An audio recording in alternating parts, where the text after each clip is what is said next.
Bum, bum, bum, bum, bum, bum, bum, bum, bum, bum. Oh, that was a terrible idea. Don't know why I did that. Dearie dear. I think we might be live, by the way, just so you're all aware. I just need to Oh, check excellent. because I have No absolutely swearing. no way of actually checking. How do I know? It's not looking So promising. it's interesting what you were saying there, Ryan, that you are into furry porn, but you don't classify No, yourself as a don't get us furry. demonetized. The first 2 minutes, come on. It was. You last as long as you could. You last as long as you could. Oh dear. Yes, it's working. Okay. Picture, sounds of sorts. You are live. See, these guys know what's going on. Unlike me, who is still somehow a noob at doing live streams, even though I've done at least 3 of them now. Okay, so let's just get straight into it. Hello and welcome to Turning Point 5, a podcast so casual that we get competitive about it. I am your host, Ryan, and founder of Turning Point Tactics, and I am joined by both Mike from MGS Miniatures. How's it going, Mike? Good, thank you. And Chris, the king of the gingers. Sorry, King of Kill Team. We agreed King. upon the title King of Kill Team. Yeah. Was the only way he could get me on the show again by admitting my prowess? Your kill team. Oh, you're prowess. fucking kidding me. Apparently my volume is a bit low, which is good. So let me see if there's anything I can do to solve that. I don't know if there is. I don't know. I'm going to have a play with this mic and see if it gets louder. Anyway, so we are spending a very, very warm, hot summer's evening inside to talk about the latest hotness on the Kill Team circuit, which is Mike at MGS Miniatures doing exceptionally well at the Goonhammer Open, which was last weekend. I mean, I would say you did pretty good. You seem to be a little bit more humble about it than anyone else. King Chris is loud but a bit scrambled. I mean, I think that's pretty much just Chris in general, rather than the audio quality. Is it better if I dial it back a bit? If I don't go full probably prime, your booming voice more than anything else. I would suggest. And this is because we are trying a brand new thing, by the way. So I am trying to do this via Discord and see what happens. But let me see if I can solve my audio issues, and I promise everyone gets to see me try and do this in real time, which is horrendous. No, that's the maximum input that I think I can achieve. So I'm just gonna have to talk. I'm just assuming my sound's fine and my video's fine. So we all sound pretty great to me. Unlike me. So that should be up. That should be up. That should be up. Well, hopefully it's workable, and if not, then I'm sorry. We'll just figure out what to do next time. Okay, so let's get into the actual podcast because I've just spoken about technical issues for about 5 minutes, which is the standard Turning Point 5 intro actually. But there is significantly less blue tack because we're now doing it via the internet. I've got a full-on camera stand. You've got a camera stand and everything. I'm proud of you. Yeah. I'm proud of you. No blue tack. It's because let me guess, Mike's also got a camera stand, and I'm the only one using blue tack in 2024. Yeah, very nice. Checks out. Okay, so we have got 2 exciting tournaments to cover. So last weekend, Mike went to the Goonhammer Open, which was run by Can You Roll a Crit, and had a golden ticket to Atlanta to take part in the World Championships of Kill Team. I'll answer that chat in a second because it's pretty amusing. I guess you guys can't see the chat, can you? So you just have to believe what's being said. Oh, this is amazing. I can play so many mind games. I'm sure everyone's just saying how handsome I am. Yeah, definitely. I would assume that. I have to say, is that what CIRAC stands for? Can you roll a crit? Yeah, CIRAC, can you roll a crit? I had that totally wrong. Well, there you go. I thought it was very rude. You thought it was very rude? Yeah, we'll not go into it. This. That'll get demonetized. Yeah, probably less. Okay, I don't know how to make my audio louder or anyone else's quieter, unfortunately. Oh, maybe I could do this. Let me know if that is better for people at home. If I'm louder and they're quieter or not. Because I'm still figuring out how to be a streamer. So what did I get to? I got to the fact that we're going to cover the Goonhammer Open. That's one thing that we're going to cover. And we're also going to cover the Warhammer World Narrative event, which is a very different style event to which we normally do. But Chris and I both went and had an awesome amount of fun. So those are the things that we're going to talk about this evening. So we're going to talk about how the Goonhammer went, a bit of the competitive scene, and some of the new people that are going to be going off to the World Championships, which is really cool. And we're also going to be talking about some narrative bits and pieces. But before we get into that, I just want to have a quick little overview of some of the upcoming tournaments, because I think a common theme is that whenever I go to any of these tournaments, is people are really, really excited to go to more of them, and they want to know where they can find out more information, where they can find more tournaments, and where they can take part. So the first thing I'll say is you can obviously go onto BCP, you can browse for searchings, you can search your local area and you might be able to find a tournament that way. You can also go on Eventbrite to look for some of the larger tournaments, such as the ones hosted by Warhammer World. Or you can hit us up on Discord and I'll try and put you in contact. But the main ones that I'm advertising at the moment, which I think are quite close and worthy of note, the next big one for us is the 13th of July. There is the Sheffield UKTC tournament, which is a 2-dayer, 13th, 14th July, I believe. Hosted by both Dan and Ben from Manchester. I think they're TOing it, that one, because they're sort of sharing out the love amongst the Kill Team TO community at the moment. So they're going to be running that. It should be awesome fun. I highly recommend you get involved. But let's say you can't commit to a 2-day event, you're already busy, or maybe you're more a bit too far south or north for Sheffield, and you'd rather play in London. Well, there is an event on the 13th of July, just a single-day event at Darkstreet, London as well, hosted by Mark, who's a fantastic dude, and I think that's a great alternative if you can only commit to a 1-dayer.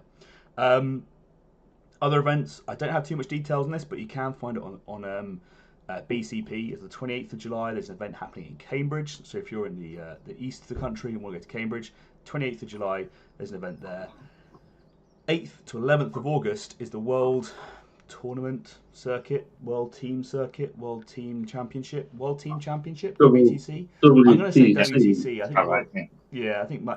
WTC, which is the 8th to 11th. That's got 2 options. The first is the singles for the first 2 days. Don't start hoovering. The first is the singles, and then it goes into the team tournament. So, Mikhail, my guess is just this audio adjusting wines when Chris comes on. Fair enough. Wait, hold on. There must be a way for me to fix my audio, or is it literally just my voice? To me, sound normal, but that's just, I guess, the difficulty is until you get live, you can't really tell. It might be better now. We might find out. And then the last 3 events that I'm still flogging tickets for. I say flogging tickets for, mostly not in mine. The 10th to 11th of August, if you don't want to go internationally to Belgium. In the UK, there is the Warhammer World Golden Ticket event, and they're still looking to sell loads of tickets there. So the events team at Warhammer World, they're a fantastic bunch. So you definitely want to go and attend that if you're not already attending something else. One thing on that I would say is, having spoken to a lot of people that haven't been to competitive tournaments much or at all, when they hear Golden Ticket event, they go, no, because it's going to be too sweaty. It will not be too sweaty at all. The top 3 tables will be sweaty every round, but unless you want one of the golden tickets, in which case you're going to have to get sweaty, you are not going to feel that sweat. We've been to so many of those big golden ticket events and not had any sweat at all. Yeah, and so what I find really interesting is, I think there is a perception of competitive events being unfun and plenty of people, just being that aggressive 40k player where they tell you that you've got the wrong, I don't know whether it is, weapon on your gun and it's an auto bolt rifle rather than a bolt rifle or something like that, and therefore you can't possibly use it with ceaseless or with P1. It's not like that, right? That never happens. It's far more chilled in almost all circumstances. So. And I've yet to see anyone with a hate symbol on their T-shirt at a Kill Team event. I mean, yeah, that's that is a positive. It's commonplace at 40k. They've had to address it. I love it is in the rules pack, isn't it? It's like don't wear any memorabilia from World War II nations that support potentially genocidal ideals. But before we descend too far into politics, Chris, because I know that's your standard. I know you don't like to get politics mixed in with you want your to go down to future. we need to start eating our landlords. I'm just gonna push on. The last few that for awareness, the 7th, 8th of September, I'm going to host a tournament in Newark for 128 players, and if we get over 100 ticket sales, then we'll hopefully be able to send 2 people to Atlanta with their flights and their hotels paid. So let's try and do that. That'd be really awesome. So please do get involved with that and start buying some tickets, because I am paying money at the moment, which hopefully doesn't end badly. Finally, the last one I'm aware of is the 28th to 29th September is the London Grand Tournament, which is the last of the UKTC events prior to Warhammer World Championships. That, I think, covers off all the event listings that I'm tracking. So if you're in the chat and you are aware of some other events that you want to get me to promote, please let me know and I'll get them promoted. So, where are we on to next? Let's talk firstly about the Goonhammer Open, because that's why we got you on, Mike, because Hey, that's me. that's you. That's you. Okay. Unlike Chris, who's just here to hobby and feel, well, we brought him on for the looks, right? Everyone knows that. So you get me on in a midweek. I'm hobbying. This is how you stay on top. You hobby every day. You can't. I would love to do that, obviously, but I just don't find the time. So I can't think why that is. But someone who does find the time to hobby and also be competitively good at Kill Team is Mike.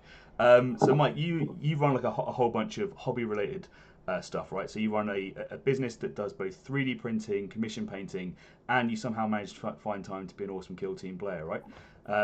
How do you balance all that out? Yeah, it's my entire life. Fair enough. The family comes second. Family second. That's always the best best mantra in life. So after putting family second of Kill Team, obviously, and then hobby third, because that's the obvious delineation that everyone should do. You got yourself over to Goonhammer. So I've got a few questions. I didn't actually get to go to Goonhammer because I was doing the narrative stuff instead. I was having that fun, fluffy time trying to escape from the Gallow Dark and do other silly things. But you obviously did. So firstly, can you tell me like where it was and like how many players went and that sort of stuff? It was in Leicester, De Montfort University campus. I believe it was 32 players after a couple of drops out in the end. So it was going to be 36, but I think it went down to 32. I will check. So 32 players.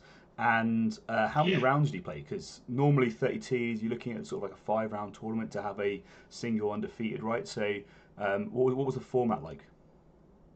We had six rounds, which meant we had it could have been one person with six wins, but it ended up being 4 with 5 wins, 1 loss.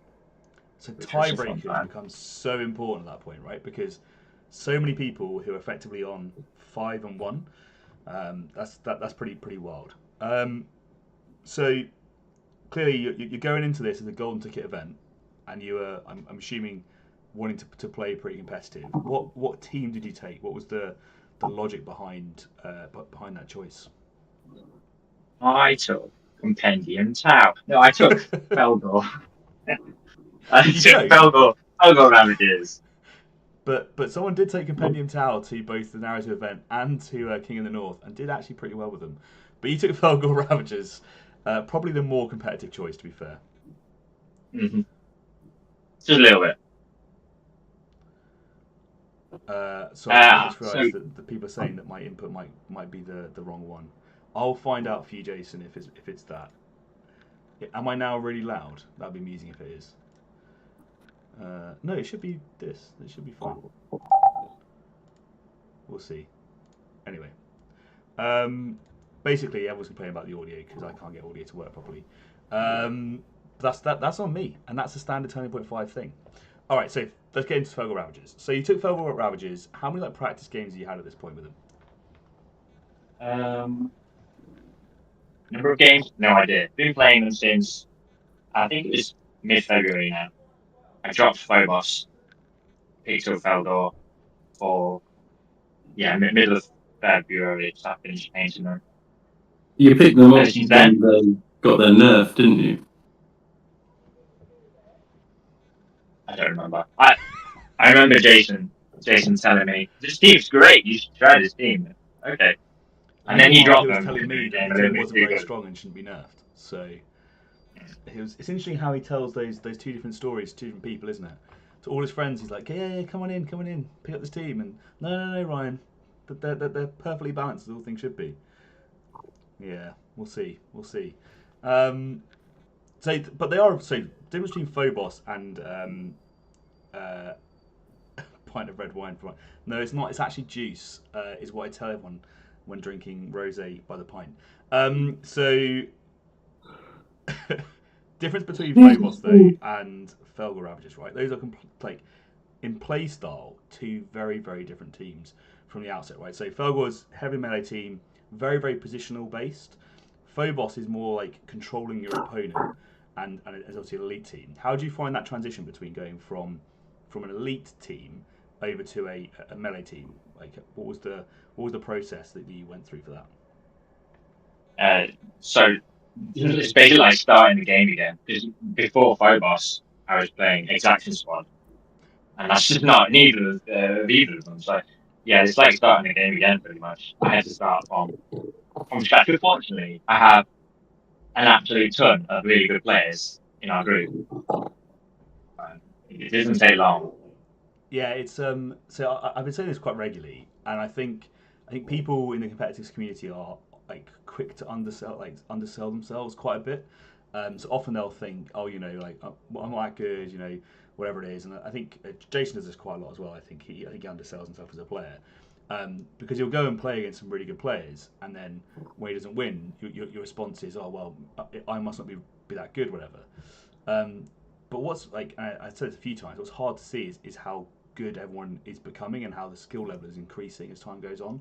And a lot of it comes down to, I think, team choice and that sort of stuff. Because I imagine, this is me guessing, but I imagine your success rate with Exaction probably wasn't particularly stellar, and arguably the same for Phobos, right? Because like they were and have been for a while some of the weaker teams in the meta. But then when picking up Felgor, did that change? Do you have a better competitive experience? Yeah, for sure. However, you say Exaction Squad. I was the top ranking player in the summer class last year with Exaction Squad. That was very bad. Yeah, Anyway, before they were cool. yeah, exactly, yeah, before they were changed. Yeah, for sure. Felgor, I don't know, it kind of, I mean, some of their rules are a bit ridiculous still, but they click better playing the 10-man, 10 wound team. I think there's something about that breakpoint that just allows me to play the game totally differently. So Phobos, I lose my way with Phobos so easily, whereas I feel it little bit more forgiving when you've got more operatives. You can kind of not necessarily make those mistakes, but easily cover up any minor issues you caused yourself if you play with them.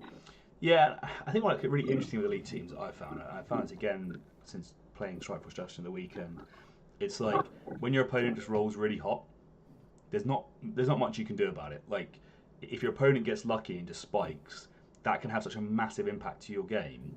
Whereas again with a larger model team, you don't really care too much. I mean, or you care less, I guess, when one person dies, because you're almost expecting it at that point. And so, and particularly with Felgor, you're like, well, if they die or don't, I'm still going to get to do something with them afterwards because you have that built-in like protection and redundancy within the team, which is like a really like interesting mechanic to try and play with and against, right? So it's like this, how you sequence that team is so important.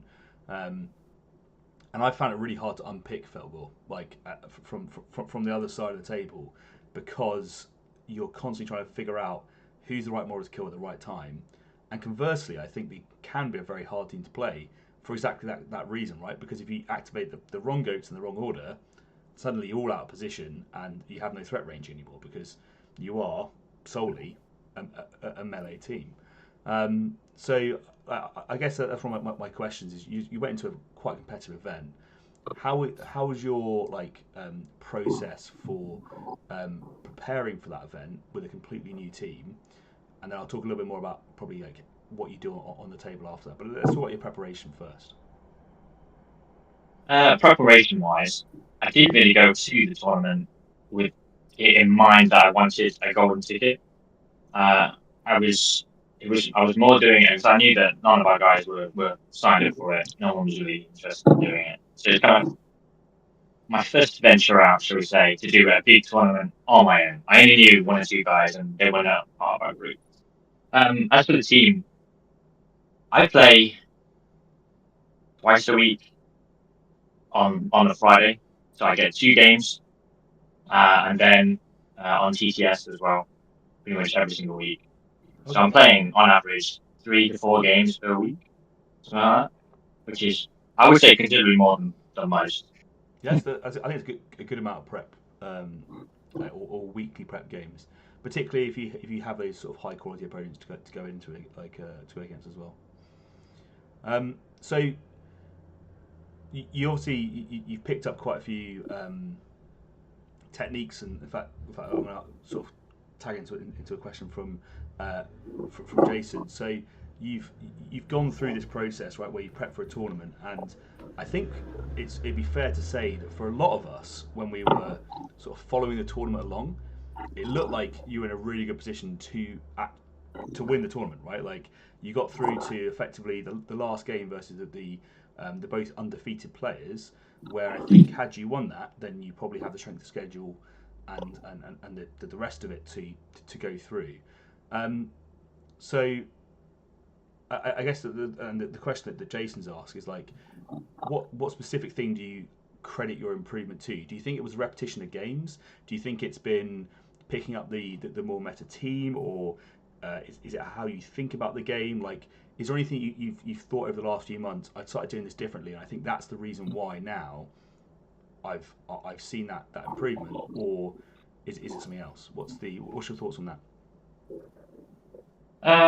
It's going to be a mixture of the team and then my repetition of games, because so repetition of games is something that I've always done. I did that a lot with Phobos constantly, and then just hounding Jason with rules questions and interactions. Obviously the Felgor are really strong anyway, but like you said just a second ago, it can be quite hard to get them moving in the right way at the right time, as is evidenced by my 5th game at the weekend. Yeah, so I put it down as a repetition of games. Everyone learns differently, and doing rather than reading or watching is definitely my thing. Yeah, that makes sense. And so my next thing is, so I have a few things that I do when I try to position models. And I was sort of giving the advice the other day when it comes to melee teams, really. But I think you almost want to measure out your threat ranges from where you want your model to be able to end, to be able to do what it needs to do, and most of the time, what you care about is objectives. So you almost want to take your charge movement and work back from there with your engagement range, so that it covers the whole of the objective. And then you can go, cool, I'll position here because that's where they're going to go. Was there anything else that you're doing with your positioning that you think was helping you during your games, or potentially hindering you during your games? With Felgor specifically? Yeah, I think Felgor's a good example because they're a melee focused team. I think they're more reliant than most. Yeah, so well, I'll talk about that 5th game mainly because I'm pretty sure I know what I did wrong. So you need to be able to know when there's that threat. Everyone's always, there's threats on the board that you're scared of. You don't want to move into this position. You're going to get blasted. Blah, blah, blah, blah. With Felgor, you don't need to worry about those so much. And in this game, I worried about certain things far too much. I needed to be moving pretty much maximum up to that mid board into heavy, but just to minimise the damage. But at that point, it doesn't even matter if I lost 1 or 2 first turning point, as long as they were in the mid board. And I spent a lot of time sitting back in a place where if I did get frenzied, and some of them did, they were almost useless. For example, my death now getting frenzied literally on deployment, and I just had to remove him from the board because there's nothing he can do. He has no abilities other than just banging his gun. It was Luke, so he's totally useless. So moving forwards, especially with Falgor, is key. You don't stop. Forwards. That makes sense. And so, like, that's a really interesting point. So, because we didn't talk about the terrain that was in force. So, this sounds like if you're losing models on 10.1, it's sort of an open board terrain, or were you playing ITD? I think the original advert said it was going to be a mix of ITD Open and Beta Decima. What terrain did you play? No, it was the Bandua terrain, the stuff that they're going to be using at the World Team. And it was all open, no into the dark, no beta smoother. So were you expecting that were you expecting to have that terrain, and did you like prepare for that? I did, yes. Oh, okay, right. I guess that can be challenging when you sort of go into it, and particularly I don't know if that came into your team selection or not. But when you're like, I'm gonna get really good at ITD, and then someone says you're just playing open board or vice versa, right? That can be a tough thing to deal with on the day. But it sounds like you managed to overcome that all but sort of game 5. And I guess my question is do you think that that's potentially due to like a fatigue in that game, because that's just your day 2 at that point, into your second game of the day, or do you think that was just like at the time there was stresses or whatever that was potentially led to those miscalculations? Yeah, so I think that was a mixture of holy shit, I might be in with a chance. Yeah, and then that led on to me. It was a misplay. I totally forgot that Brew Brothers can draw the line of sight through another operative, which then remove the gong, and that kind of dismantled my beginning play of that game. I guess that's like a really challenging one to play against, right? Because you're going into this tournament and like WTC terrain, I've not played on it yet, so that's a whole new thing to learn right on the day, right? So it's like here you go, bam, new map, and then also Brew Brothers having come out so recently. That team has a lot of things it can do. Like it has a lot of abilities. Trying to pick that up on the day as well is pretty tough. But did you manage to play any other games against Brew Brothers during the tournament, and like how did they go? I did. I played against Serkan's Brew Brothers. He ran a slightly different list. He ran the Patriarch, whereas game 5 was against the Primus. Yeah. The guy that's real initiative, add CP and that sort of stuff. Yeah, that one. Yeah, that one. Primus. Okay. Yeah, I think the feels bad one. The feels bad one. Very much so, yeah. Yeah, Primus is the one you take to tournaments, so you don't care if you're going to talk to the people afterwards. We'll get on to some of the rules that you made with your relentless 5-6 damage bolter, because that's something else as well. That was incredible. Okay, so yeah, it's a really interesting one because the Patriarch on paper like looks like an absolute beast, right? And I think most people are going to go, that model I want to put on the table because it looks so cool. But having spoken to a few people when they're talking about how they end up playing with a team, they find that the 50 mil base can be really restrictive. Like just trying to get around it and do stuff without it getting in the way. And also it's a lot of eggs in one basket, right? Like, and if it doesn't do the thing that you need it to do, then you're in trouble, and you potentially run that risk then of as I talked about, when your opponent might roll hot and suddenly just get like, oh, I've just rolled really well, and your patriarch just dies, you'll be like, oh, I thought I was going to make my 4-up invulnerable saves, but I didn't, whatever, and a single plasma gun had killed me. And it can happen, and you didn't prepare for it. So it's a really interesting one, like having that sort of balance within a team to think about. And I guess it's also difficult for your opponent to then learn how that team can play, because in the roster step, that's actually quite interesting. Like, you don't know what they're going to bring, right, until they tell you. So there's some real decisions there. It'd be interesting to see how Inquisition play against Brood Brothers, something like that. Two teams with very, very like roster-based armies, and just see how they get on. Because it's like, you tell me first before I tell you what I'm going to bring, because it could be a very different list, depending on what people bring. I'm trying to see. So Jason has asked. He said you've never been a bad player, but you've definitely seen some rapid improvement recently. And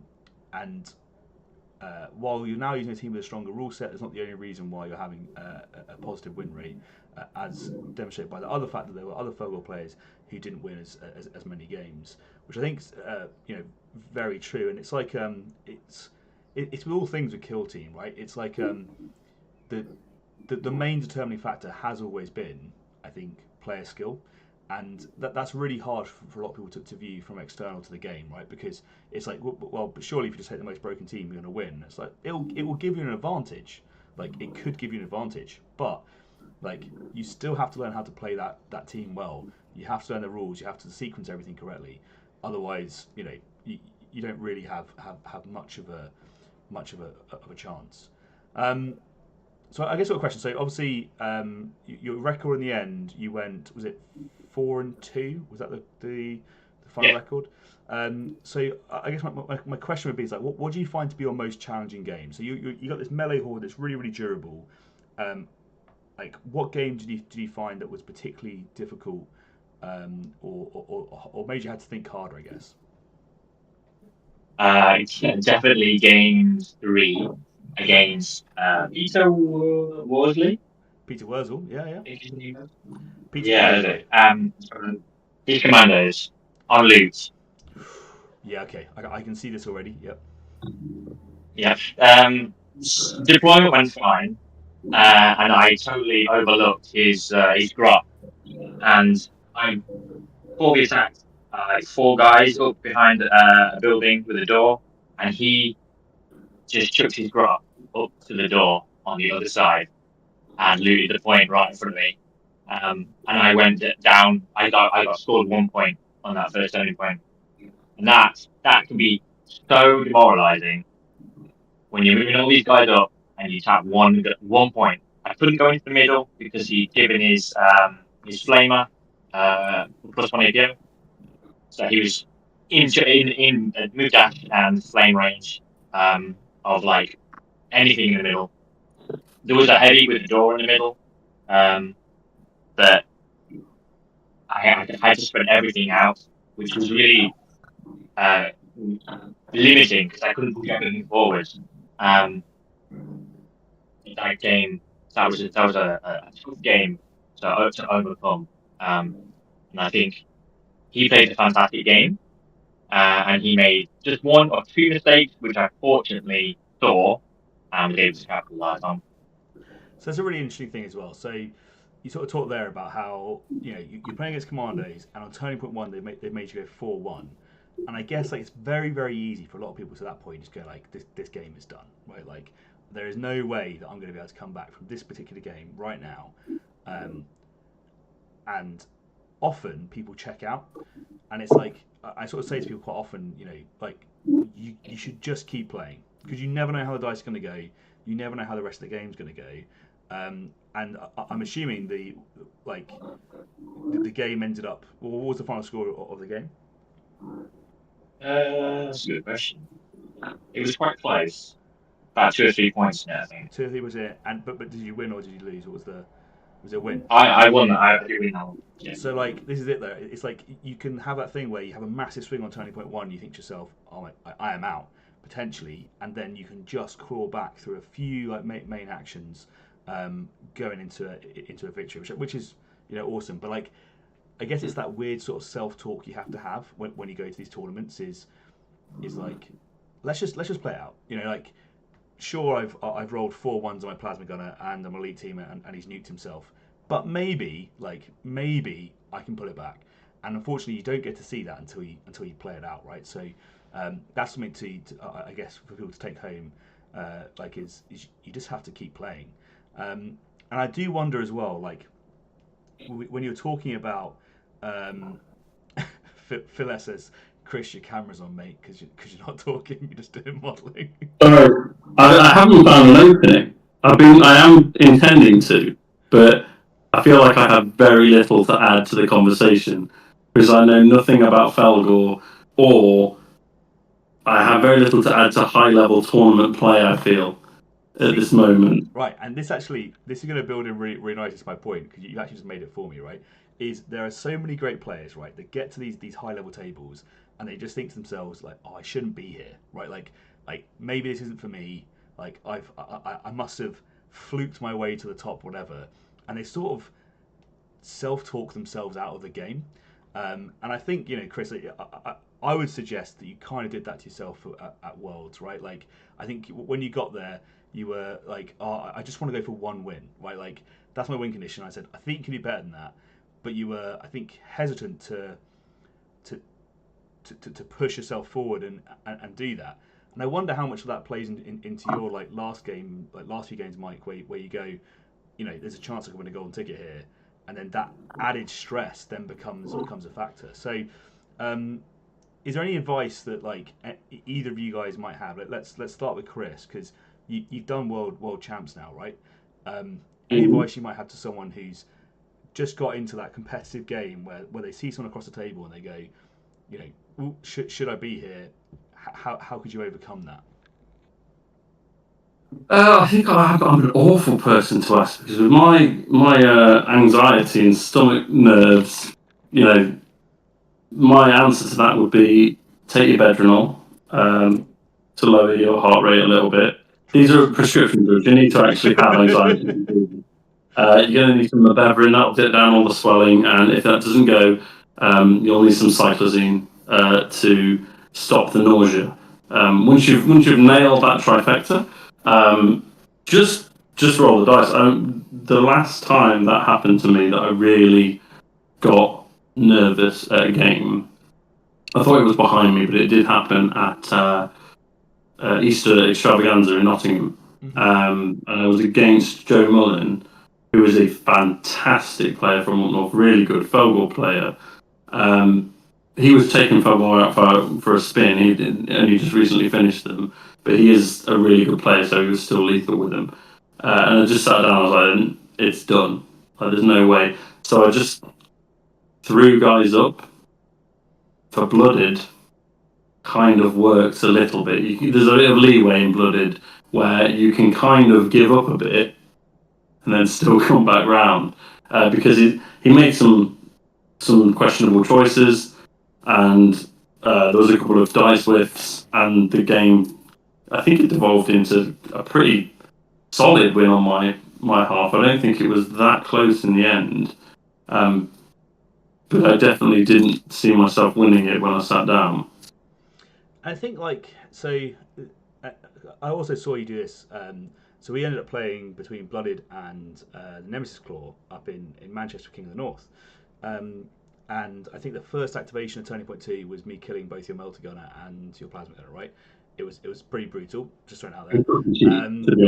That's after locking my Butcher in behind my Butcher and my what's the RBT? The guy with the shield, Fence Sweeper, locking them behind my Ogryn by forcing my Ogryn to dash after he had activated. That was a dick move. Genius. I think, by the way, that was genius. I was so happy with that move. So the Vendridical can obviously move your opponent's models, and Blooded is a team that doesn't have the ability to move through their own bases, right? So if you get 2 gaps in heavy terrain that don't have traversable, and you put one of their models in that gap, then they can't move through. And so you force them to go the long way around, and if they don't have the movement potential to do that, they're locked in. And where Chris had left his medic, that was it. Like those models were just stuck in the corner of the board for an entire turning point. It was genius. I think But you know what happened? Because of that, instead of moving out and getting stuck in, they were at the back. So when you made that big push forward, I had half a team left to counter strike with. It forced me to play, what do you call it, cagey. Yeah, and it worked out for you. And so like It did. I find that game really interesting because at the end of turning point 2, you were like, this is done. Like we might as well call it. And I was like, I don't know. And you're like, yeah, okay, like we should probably play it out. And then you had this insane comeback, right? Like absolutely insane comeback. Just deleted models. And I was like, this game is now done into turning point 3, and what a reversal, right? So I guess the message that I want to try to get out to people is like, you're going to go against these players, you're going to play these really tough games, and there's going to be a little voice in the back of your head that says, maybe I shouldn't be here, right? And whenever you think about that, just know that there was a ginger man from Nottingham that managed to go to World Championships not once, but likely twice, right? And he's got there for all the right reasons, because the first time it was a combination of both being a good player, being good at painting, and performance. And second time was going to Easter Extravaganza and crushing the event and getting first place for another golden ticket, which is awesome to see. And he does still struggle with the core rules, though. Does still struggle with core rules. Probably will cheat you. Just be careful and watch your wallet. Ceaseless is reroll ones, and Relentless is reroll all dice. Yes, there you go. And you can do them one at a time. There you go, if you need to. Oh yeah, that's true. Why would you do that?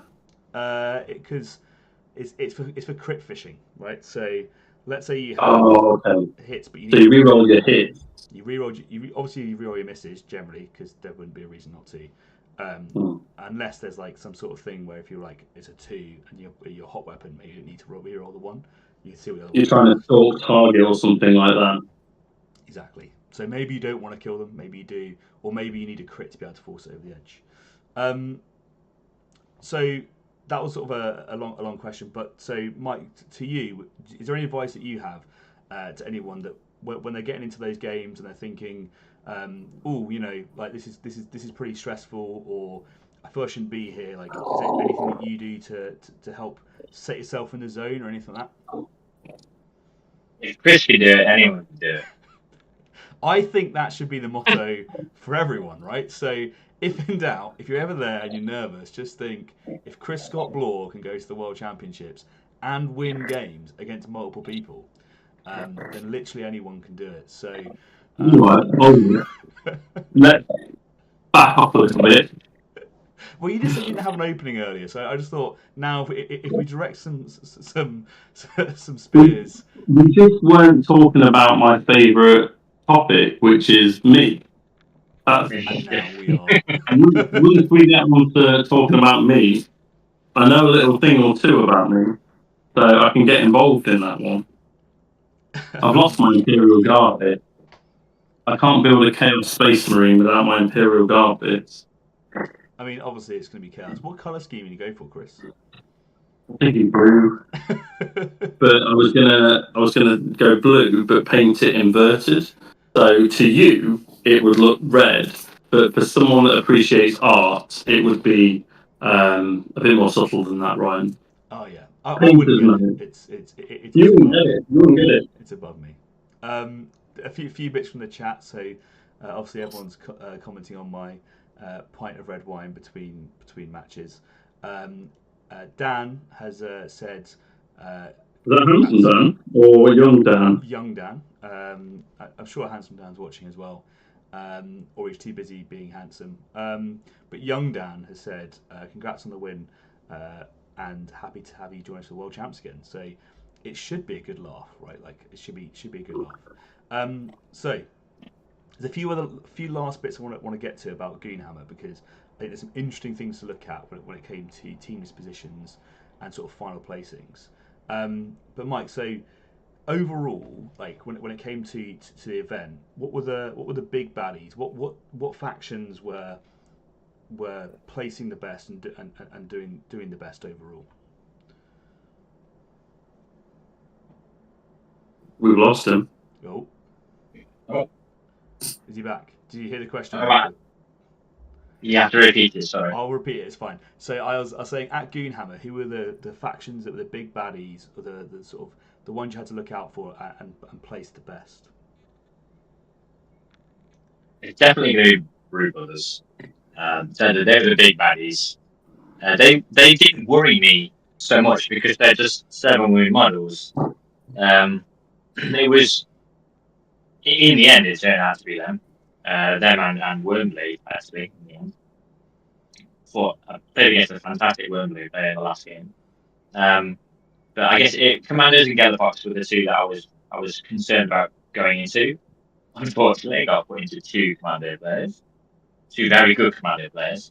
But I managed to come up with game plans to overcome those.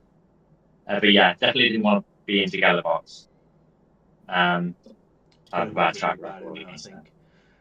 I think, and it's interesting to put the point as well, is I don't think Gallifrox are going to get nerfed. But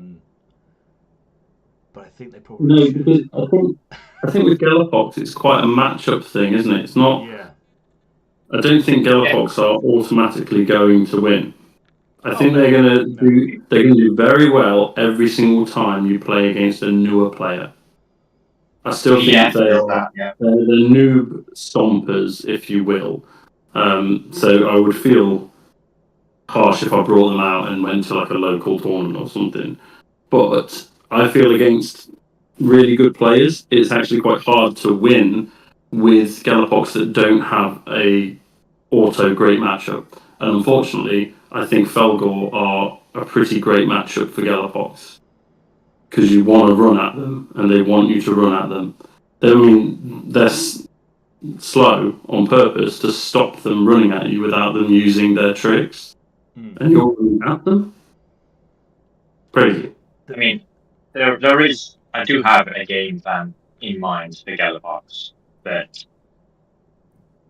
there's always going to be those windows where a player will give you a window of opportunity, and if you can take it, you'll destroy them. And there's definitely scope for that with Felgor into Gallifrox. But if it's a good Gallifrox player, almost never going to happen. I think it's a real struggle because they, the way that you beat Gallifrox is to hit them with enough range damage so that by the time that they arrive, not a problem, or you pick off the sort of the mission actions. Felgor don't have that option, right? It's just not something that's available to you. Felgor is shoot, man. If you saw my fourth game, you asked Ryan, Felgor can shoot. Okay. I might have to go back and watch some of these streams and look at some Felgor shooting. But yeah, like with the Feel No Pain and like the sort of quite effective melee profiles, I think Gallifrox can just take people down, and particularly for Felgor, where they don't want to die in their own activation, right? So if they do, then that's even worse for you. With only 4 attacks and that sort of stuff, it's pretty easy just to get, I guess, just taken out. I almost wonder if it's worth playing with like brutal weapons in that matchup just to force a trade or something, but I'm not too sure. It's a tough one. But yeah, so I do agree with your point, Chris, on the fact that like they also seem to be a team that have a lot of things that can catch out new players quite easily, and learning to play around their auras and their abilities can be really really tough, which is quite difficult. So random speculation, teams that you might see get nerf buffed in the next balanced data slate before we move on to narrative, because I know Chris is itching to talk about narrative. Mike, any? I don't think Brew Brothers are going to get touched unless there's a couple of weeks away, but it'll probably be this week, maybe next. So I don't think Brew Brothers are going to get touched. I think Felgor are going to be adjusted, but I don't know whether it will be a big one. I'm hoping it's not a big one. I like to continue playing them. But if they get nerfed too much, then meditating, they've gone something else. Yeah, I feel like they should like side grade or something, or a separate way of playing them would be interesting. Like I would like to see more variety in Felgor. Maybe a bit more on the list building. Like I almost feel like them losing an operative but gaining something else might be a good way around it. Is like try to change the dynamic of the team a little bit, because I look at it from the, and again, this is part of the rock paper scissors point, which I guess what Chris talks about with the Galapox as well, is like they do have some terrible matchups, and they have some really good matchups, and it's just like I'd rather see those matchups become more even than rather just be like, I really hope I don't run into Galapox, and conversely, like I really hope I run into Star Striders or something like that, right? Because I think they do really well into them. So yeah, it'd be interesting to see what they get. Chris, anything on your wish list for balance changes? My wish list. You'll probably shoot me down because I've probably not thought it through enough. Yeah. Right, but hear me out. Hear me out. Remove the Legionaries marks from the roster, Agree with that. so they only affect battle choice. So you still can't take Corn and Nurgle, but they can have. You can take a Corn game, you can take a Nurgle game, that kind of thing. But what about removing the single gunner limit and allowing them to take a Melta and a Plasma together? Because I feel like that would then give them some punch that they are sorely missing. Because even in narrative, I was seeing how fragile they are, and like operatives like the Shrive Talon and the Butcher, just I guess they don't. the thing that would help them with the most though would be elites, right? And I think they probably do okay into that. And they already do, yeah. That's the thing. But they don't do very well into Nemesis Claw. Interesting. And is that because you think that they're just getting outperformed in melee, or because of something else? It's outperforming melee and activations. It's the box screen. Yeah. Yeah. So I played Strikeforce Justine against Nemesis Claw, and I don't want to say it was like it felt oppressive, but like it is so tough to win an elite matchup against Nemesis Claw, where your opponent, like particularly if they roll like hot on their prescience, they can just go, you do your first 3 activations, and then I'm going to decide what I want to do. Like that is brutal. Like there's no reaction to that. That's just you have all the knowledge of where I'm going to go. I've done all my sort of boring activations. I can't even like hold a gunner back to threaten you because they can pretty much guarantee it. And you go, ugh. So they're all in threat range if they want to be, right? And bear in mind they have that 4-inch move forward at the start of the game. They can have board presence like no one else and really put the pressure on you. And they have a mixture of, as you say, like really effective melee and really effective AP shooting. So that is tough. So I don't disagree with that. I think that matchup in particular, Nemesis Claw versus a lot of elite teams, is brutal. I can see them keeping a lot of elite teams out of the meta for a while because they're just a better version, like generically. And so I think probably their best competition is Legionary, but I don't see them doing too much else. Yeah. It's the other thing. Game of Nemesis Claw into Blades of Cain at the weekend. Remy's Blades of Cain. Is a fun game to watch. What? He won. Blades of Cain won versus Nemesis Claw. Blades of Cain, yeah, there's Nemesis Claw. Yeah. That is impressive. That is impressive. It's fantastic.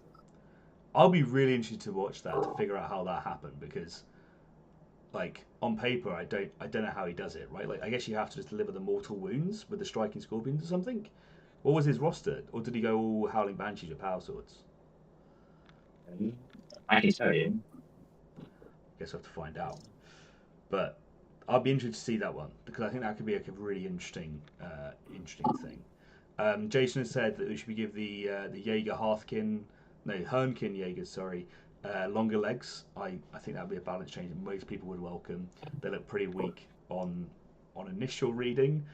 Few people are going, I'm really excited to get those on the table. Tentacles are suggested, maybe 2 gunners plus heavy gunner. I think, or potentially 2 heavy gunners. I think the heavy gunners might be where you see more interesting stuff come out, like a missile launcher and a heavy bolter potentially. We don't often see that from the legionary themes at least. So there's some interesting options there, I guess. Is there anything else that you think with the Goonhammer open Mike, that we've missed that you think is worth covering off before we press on to talk about narrative? Well, obviously, Bart one. I mean, just Glazer. So I need to get Bart on to talk about it because I do want to get his opinions on Brew Brothers and see what he thinks good. One of the things that I will say about that tournament, which might skew the stats slightly, is I think pretty much all the best players that I'm aware of were running the strongest teams. So like Brew Brothers were highly represented by really strong players, but it's something ridiculous like a 80 to 90% win rate that they had against non-Brew Brother teams, and I know that Bart basically beat all the other Brew Brothers. So he had a absolutely wild tournament of games, which I guess is how he got the ticket in the end, right? Because his strength of schedule must have been the highest. So really impressive from him to be able to go through and do that. And again, talking about longevity in tournaments, he lost his first round and then came back, right? So like, don't give up, stick in it, because you never know what's going to happen at the end. And I think it would have been really easy for someone who had lost their first game of a 6-round tournament just go, nah, not happening. I'll just call it here and give up, right? Okay, so Chris, let's talk about narrative then, because there is some. I think I actually have some competitive lessons that I pulled out from it, which I think people will find interesting. But I think you've got some other interesting ideas as well that I think it's worth talking about as well. So, do you want to just cover off the format of the event and that side of it and how it went from an organisational perspective? Yeah, absolutely. So the 5 games across 2 days. The final game being a 4-player dash, but we'll talk about that in a sec. So it was pretty even that you would get a Beta Decima, an Octarius, or a Morok, was it? Yeah, Morok was there. Yeah, I think it was a Magnet as well, actually. Was there? Was that one there? And the they think they're called Spec Ops missions were very wide ranging. So the first game was great, pretty fair between me and my opponent. The second game, due to the mission, I will say Michael, is it Appleton? Michael Apple something. A great guy.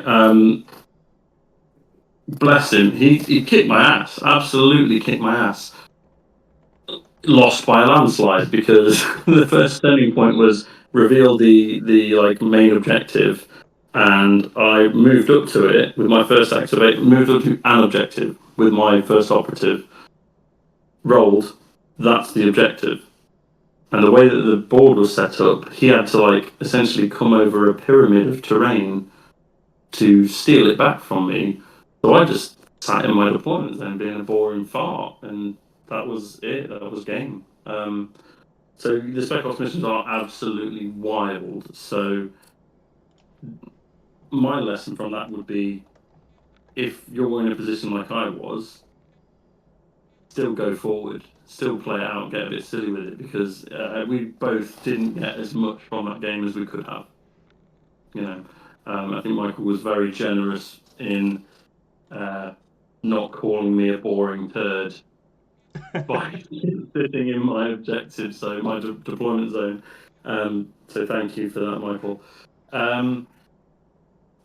So we had these 4 games, and during those 4 games we had to gather resources, and we could trade some of the resources for stuff from a shop, which would have fluctuating prices. I got really lucky quite early on and got a lot of one of the particular resources, and just as I turned round, food, which you needed to feed your team for every game, otherwise they'd be injured, was on sale. So I just spent all of it on food, and I had more food after the first game than I needed for the whole tournament. So I was actually giving random people queuing up, looking to barter for food. I was just like, no, you've got enough food now. There you go. Yeah, no one's coming. I really liked the way they did the the whole marketplace thing. So they had like a little spinner which randomized the prices as well. They had various prices that you could or couldn't have, and I like the fact it was constantly changing, so you were constantly engaged with it, and it added a little bit of randomness to the games, which I quite enjoyed. But it didn't seem to like take away from the game. If that made sense. It only seemed to add to it, which I really enjoyed. And I thought the team there did a really good job of keeping everyone engaged with the sort of with the vibe of the event, right? The Warhammer World Events team, other than Jason, obviously, they do the best events I would say in the country, but having been to a championship, an international one, they do the best events in the world as far as I'm aware, apart from the NKT Jason run events, because Jason's a magic man. Yeah, I can't say enough good things. When they send that feedback form for like how can we improve, I was just blowing smoke up their arse because they deserve it. Yeah, Steve and his team are like they're incredible, right? They do a really good job, and I think they've absolutely hit the nail on the head on. And I think Jason has the same vibe with this, right? It's like the most important thing when you come to this event is that you leave it having had fun, and you leave it with having a memory of an enjoyable time, right? And what's not necessarily like what you're not going to go back necessarily and think about is your record necessarily, but you are going to think about what was the most enjoyable bits, what you learned, and what you got from it.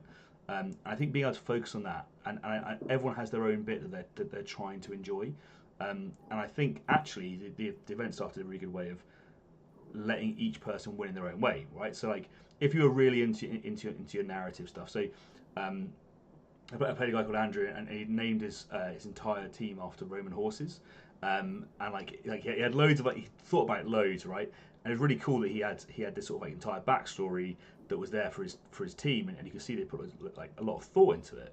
And so for him, I don't think he cared particularly about placement. Like he wanted to play and have fun, but didn't care about what happened. He was more there for the story, more there for the enjoyment, and for playing the game.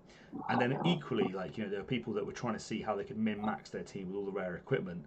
People making bolt pistols that were 5-6 damage and relentless, and really sweaty things like that. Who would have done that, Chris? That was so. I assumed that us competitive players were going to go in there and just rock the place. I was quite wrong because there was quite a lot of people. There's people that were good players outright, but just prefer to play narratively. But also there's people that know how to min max. I did some silly min maxing, but to get my essential portable relentless heavy bolter, in order to have that, it required me putting every single resource I had into my icon bearer, which is a stupid thing to do. But there were some guys there that really knew how to turn Corsairs silly. I'm talking 4 dashes in 1 activation silly. Yeah, I was pretty impressed by that. He gets the free dash for being a Corsair, a free dash for doing something else, spending an APL for a free dash, and this Shade Run is just basically teleporting across the board. Absolutely insane. With fly. Yeah, with fly. It's just all over the place.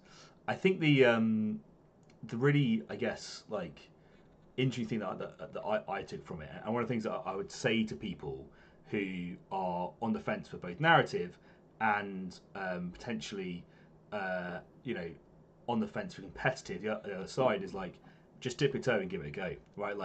I'm a competitive player. I deliberately took a team that I didn't think would be particularly oppressive. I took Strikeforce Justian because I knew that they would be silly. The whole idea was that they don't get equipment, so me getting the rare equipment actually means my team gets it. So I thought this would be my opportunity to play with this team in a silly way, and I have loads of fun doing that as a competitive player, just trying to play in a different rule set, different missions with different styles, and learning about these other rules, and just think about the game in a slightly different way. But also to all those narrative players, I think they would do really well at competitive events, and there's a whole bunch of them that are there that are probably a bit I don't want to go to competitive because I don't want it to be too sweaty, and they probably don't realise that 99% of the games that they're going to play are not going to be those horrible sweaty games. like the people don't enjoy, but actually they're going to be the right level of competitive engagement where they actually get plenty from it. So Yeah. I really want to see that community blend together more. Like I want to see those people come across and take part in those competitive events. And I think you make an excellent point. I think Jason's sort of tournaments are if you're dipping your toe for the first time, like go to a Knots tournament, right? Because they're going to be fantastic.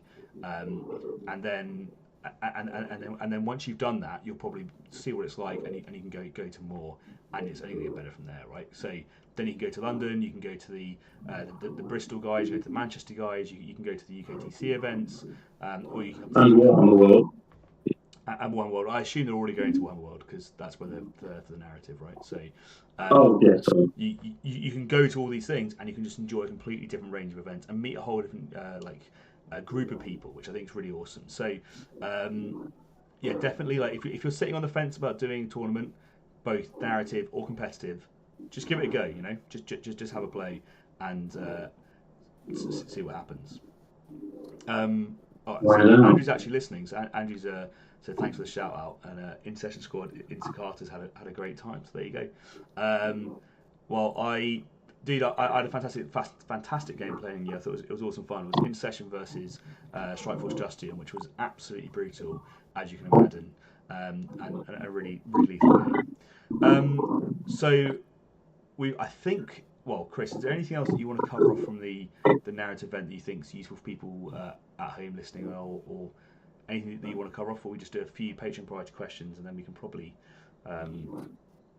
close up?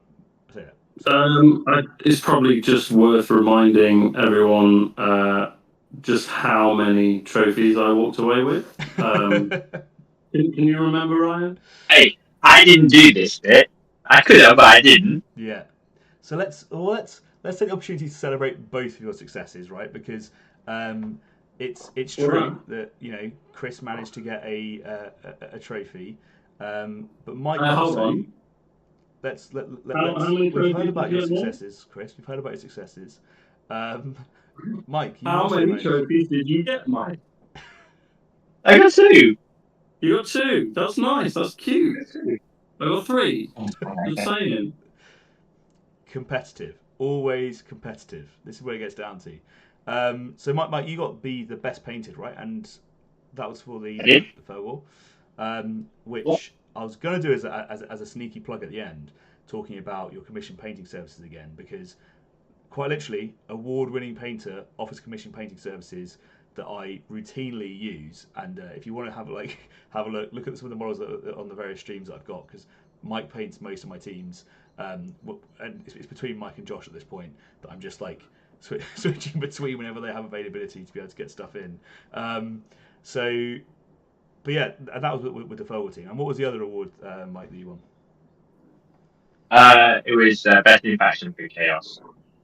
So, and that was not just for Fogel, that's for the whole of the Chaos representatives, right? So I really like the fact that they did a big faction. Like, it wasn't just Best in Faction Felgor, because that seems a bit small. I like that it was Best in Faction Chaos.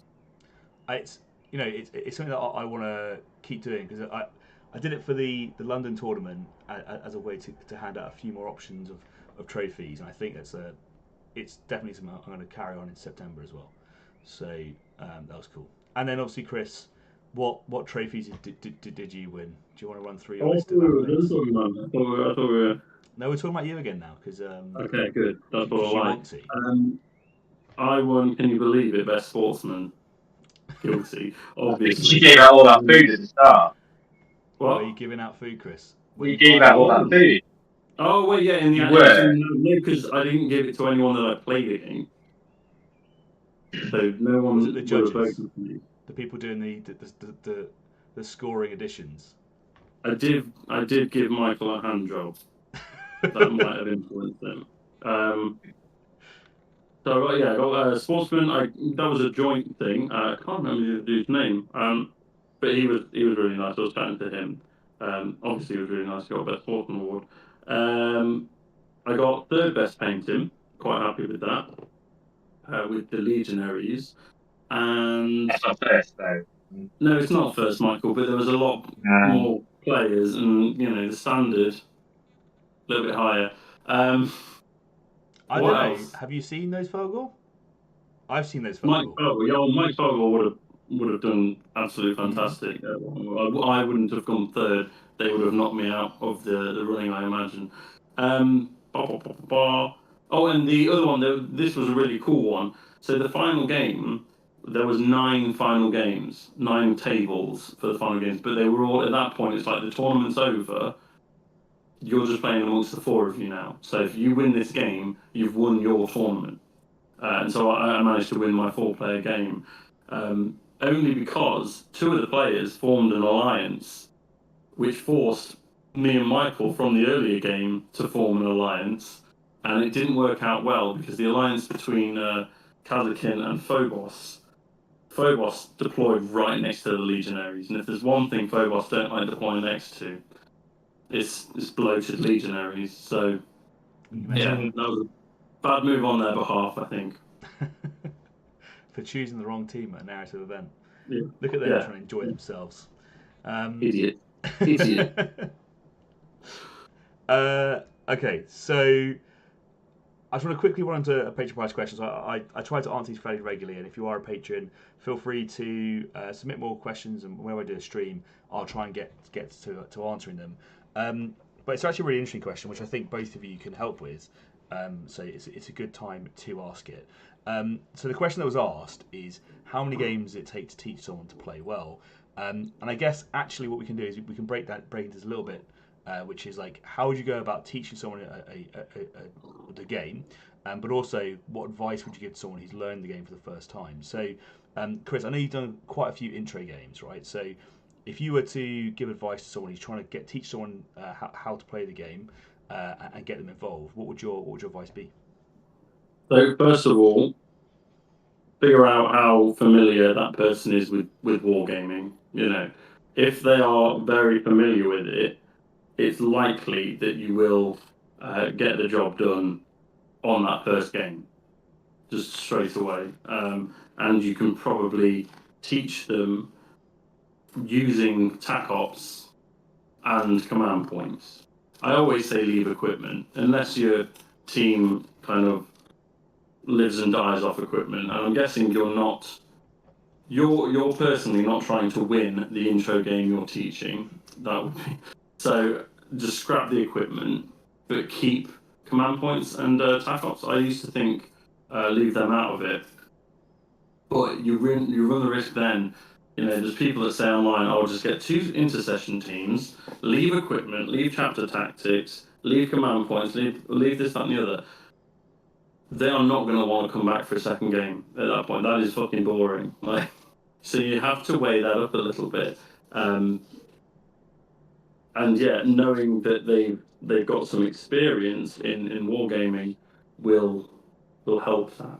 I can't remember who the last person I gave an intro game to was, but they did have it's my friend Ryan. I met him at Warhammer World, and gave him like a run through. He was using commandos, and we used everything, including equipment, because he's played every game ever, and so he was very comfortable. And it by the end of the first game, it was actually looking really close, and I decided, what, screw it, let's try and win this one. So immediately break the first rule of not trying to win the game, the intro game you're playing people. So I actually agree. So I think often people leave out so much of the rules to try and simplify it, but that, as you say, potentially lose flavour. I think, if you can, running 2 elite teams into each other, and I would say 2 different elite teams, can be a really good starter purely for the speed of the game, right? So when people are first getting started, if you can give them a game that's like sub 1 hour, because you can just run at each other and kill each other, then they can learn these mechanics quite quickly. And that means you might have time for another game, right? Whereas if you play 2 horde teams, you're probably going to get to play one game. But equally, if they really want to play a certain team, do not deny them playing with the team that they have the aesthetics for, that they're enjoying, because otherwise they're just going to be like, yeah, I don't want to play this. I want to play with insert this team here. So I think I think reps are important. So probably play a team that can play quickly, and as you said, I think don't restrict too much of the core rules because otherwise it can become a lot to learn in the next game. And it's fine to build it up, but you know, at least make them go through the process of understanding when they need to reveal tac ops, when they need to deploys and that sort of stuff. So it's not a massive thing to learn later on. Yeah. And even if you just give someone like one crack grenade and you go, hey, this is equipment, this is how it works, this is how limited works, then I think that's good. And I think you do have to engineer some of the scenarios to teach people how things. You need to dash someone out. You need to put your team at risk by going on like a vantage point or something that you probably shouldn't go for. Like that's one of the things when you're teaching is make some stupid decisions on purpose so that you can show them how close combat works when he charges your Imperial Guardsman with the ventriloquy, or no, what's a good tribe talent? There you go. Make it so that you can show them the different ways of interacting with the terrain and each other. Absolutely, and I think it's that like engineering some situations to show them how the rules work is important. You got to be like, this is how line of sight works. And my advice to most people is never try to verbally explain line of sight and kill team to anyone without getting some arms on the table and having a laser pointer. Like, it makes no sense until you show them it in application. Mike, one thing to not bother with is don't try and cram obscuring into that first game. Leave obscuring out of it. It's a real tough mechanic. Obscurity is a real tough mechanic. Mike, any advice that you have on getting new people into the game and advice that you would give people? The only thing I would add to that is just gauging what they want from it. Do they want to be casual? Do they want to be competitive? You can kind of tailor your their experience based just on that. Really, that's a great point. And again, it's sort of, as you said, with the kill team selection, right? It's like if someone says, "I just want to play narrative and have fun, and I care about the story," trying to get them into a min-maxing a team for optimum competitive probably isn't what they want to do, and vice versa, right? Being like, well, the first thing you'll do is name all your characters. When someone says, "I just want to basically play as like chess and learn how to crush my opponent in the quickest way possible," it's all about reading the room. So I think better. If someone tells me I just want to learn how to crush my opponent, I'm just going to walk out. That's what I said to you the first time I met you.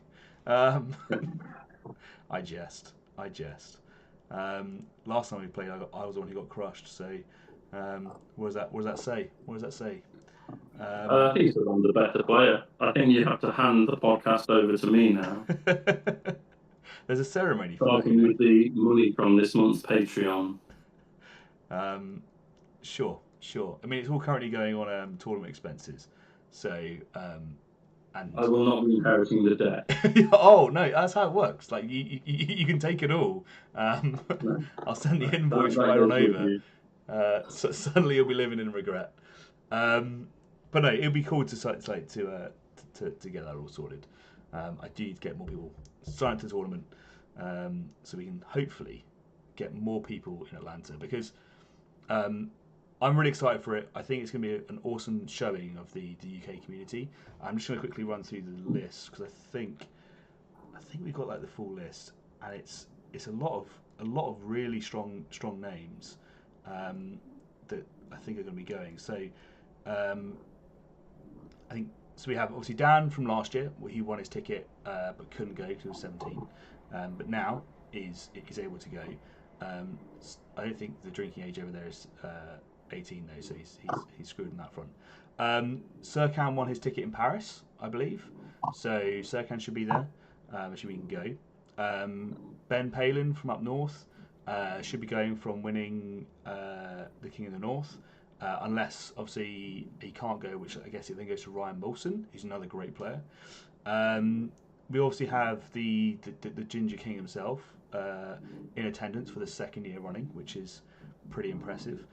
One person I'm particularly excited about because he's a little bit, I think, understated at the moment is Matt Surridge. He's going to be there. Mm. Who is, for those who don't know, he's an absolute gent and an exceptionally good in-session player. So I want him to take, like, not into session, not in a mean way, but I like think he's taking Nemesis. he's taking Nemesis. Good. I think he's I going to think do he is, really yeah. well. So I want him to get some practice reps in with Nemesis and see how well he does, because that could be awesome to see. Then we also got Can You Roll a Crit? John Reese won the Bristol GT with Galapox. He won't be on. He's not on the. Oh, you're reading everyone off, not just the England team. I'm reading just the England people at the moment. Because he was blah blah blah. I was going to say Australia, Wales last time, wasn't he? Oh, yeah, true actually. So he might not be repping for the UK. I'm not sure who he'll be repping this year. I haven't spoken But about it. It'd be interesting if they decide to do that. If they decide to swap it to UK instead of England and Wales. I would prefer it. I think it's a bit harsh on the UK to say you're going to be individual countries when the US is counted as a whole. Like, they're not breaking it down by state, and it's not like we have that many people.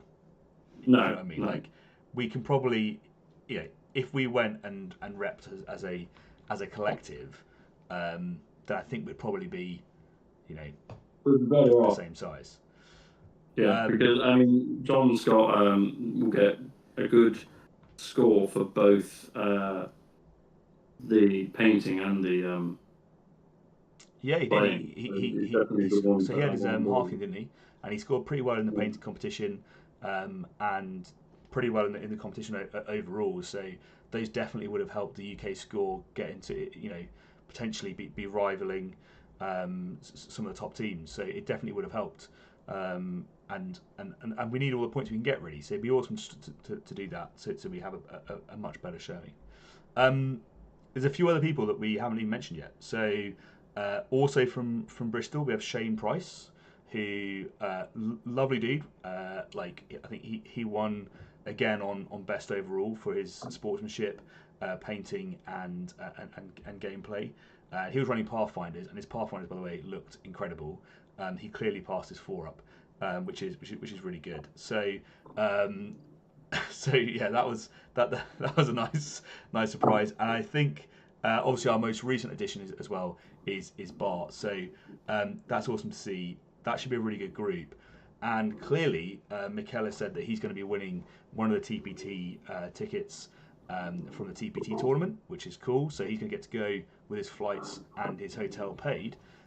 So we just need to get some more people there to be able to. Unfortunately for him, I'm going to win one of them as well. Are you going to do it just for the money? Yeah, I'm going to win that one, and probably the August Warhammer World one. That's and that also one paid will probably take best player and top position, I think. So just both tickets, just one. I would just like to have more golden tickets. They combine them, so you didn't have to pay for anything. Yeah. But they're going to start paying you to be there. That's what you want, right? Is you end up being I retainer. Yeah. I think it would be beneficial to them. I think I bring a lot to the tournament scene by just existing. This is it. I mean, who else is going to bring the exact same looking red Legionaries to every tournament? You real pieces of work. You can comment on that when you paint your own team. Let's do that. I have painted my own teams. Yeah, well, you got to paint them well. Colours. And I know you don't believe you were me. in the military. You should know that teams are supposed to be in the same colour. Not if they're from different planets. Look, I'm going to get one out. Here you go. I'll bring it up to the camera. It's not going to focus, is it? It's a breacher that I painted. I try not to focus on it. Yeah, exactly. I mean, the camera's done me a favour there. But but it was painted. I even did Black Templars. They're different colour. And Pathfinders. Black's not colour, mate. There you go. Shade. Well, I'll be the judge of that. I'm interested to know which ticket Mikhail thinks he's going to win. Is he going to win best opponent, best overall, or do you think he's going to He could win. first place? To be honest, he could probably win either. He's a lovely man. This is it. This is it. I'll be interested to see where he thinks he's going to come.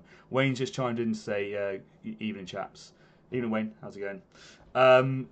Unfortunately, I think that's covered off all of our discussion points for this evening. And I know I'm interrupting your guys' hobby because this is what you guys do in your spare time, unlike me. So I will close it out there, but I just wanted to just once again say massive congratulations, Mike, on repping the community. And I say this from us as part of the MKT group. Like, watching that tournament was awesome to see, and all of us were really excited to see how you got on. So there was a whole bunch of people rooting for you, and I think you did just really proud in your final placement. So congrats. Did we mention it's not just the final placing, but it's who you played to get there is absolutely obscene. I don't think I've ever seen anyone play that many of the top players in the UK back to back. It was a shark tank. Wasn't it? It was a real shark tank. There was all the best players in the UK in one place, and so even going positive at that event for a lot of people. If you went 3-3, I think you did a fantastic job because there were some really strong players in attendance. So congrats once again, dude. For anyone who is interested in learning more about Mike does have a website. And for both 3D printing and for commission painting. So, Mike, if people want to find you, what's the best place for them to be able to do that? OnlyFans. Yeah, the commission painting it's Instagram, MGS Miniatures on Instagram. For 3D prints, then it's mgsminiatures.com. So, mgsminiatures.com for 3D prints, and on Instagram, MGS Miniatures, if you want to look at the painting as well. And if you need any reviews, then I have plenty, very positive reviews of teams that Mike has done over the years. So once again, massive thank you. Chris, I'm going to let you plug yourself once again, so to speak, because I'm sure you want to do it. And there's some people out there that enjoy your artistic take on Legionaries, and I'm sure they want to know where they can find them. So where would they be able to find that? That's very kind of you, Ryan. You can find me on Instagram if you're that way inclined. What am I called on Instagram? Blore Paints Minis. Blore Paints Miniatures? Blore Paint. Am I going to have to find out how to plug you now? This is absolutely outrageous. So if you like Kitbacking and Necromunda, or do I have some photos to show you? So if anyone is looking for Chris, the answer is Blore Paints Minis on Instagram, and you can find him there. And obviously, I will put links to those. So all of these things we just talked about in the description below. Really quickly, because I just want to make sure people are aware of the various tournaments that are coming up. Just to give people a quick rundown again. So it's 13th of July, Dark Sphere, London. 13th to 14th of July is the Sheffield UKTC event. The 28th of July in Cambridge. 8th to 11th of August is WTCs for both the singles and the team events in Belgium. The 7th, 8th of September is, before then, the 10th to 11th of August again is the Warhammer World Golden Ticket by Steve and his team. The 7th, 8th of September is my TPT event for the 128 players in the UK. Hoping to get as many people as possible across. Please do get everyone involved. It would be awesome to see you all there. And finally, the 28th and 29th of September is a London Grand Tournament. Please do hit me up with some more dates if you want me to advertise them on the next podcast, and I'll try and get out there and let more people know about events that are happening in the UK so we can continue to grow the Kill Team tournament scene, because that's what it's all about. I think that has brought us to the end of this episode. So hopefully you did find something new or useful while listening, and if you did, throwing us like would be greatly appreciated. If you can share this with your friends and fellow players as well, that'd be awesome, so they can find out more about the community, more about the game, and hopefully get some tips to better enjoy it and get better playing as well. If you want to make sure you don't miss any episodes, make sure you hit that subscribe button below and set that little bell icon so you get notifications as soon as the next one drops. And if you do want early access and you can't wait for content, please do think about joining the Patreon, where you get exclusive access to all this content ahead of time. You also get access to the Patreon priority questions, where we answer the questions live on the show, as well as the Discord, which is for members only. Additionally, you will get some tournament rewards, and as a reminder, if you do find me at a tournament and you are a patron, please introduce yourself, let me know, and I'll give you some sort of tournament reward for meeting me. I do try and hand them out as much as possible. That wasn't a sexual reference. Okay, as always, we'd like to hear your thoughts and feedback, so drop a comment below and we'll get right to you. Thank you so much for listening. I'm your host Ryan, this has been Turning Point Tactics, and we'll see you next week.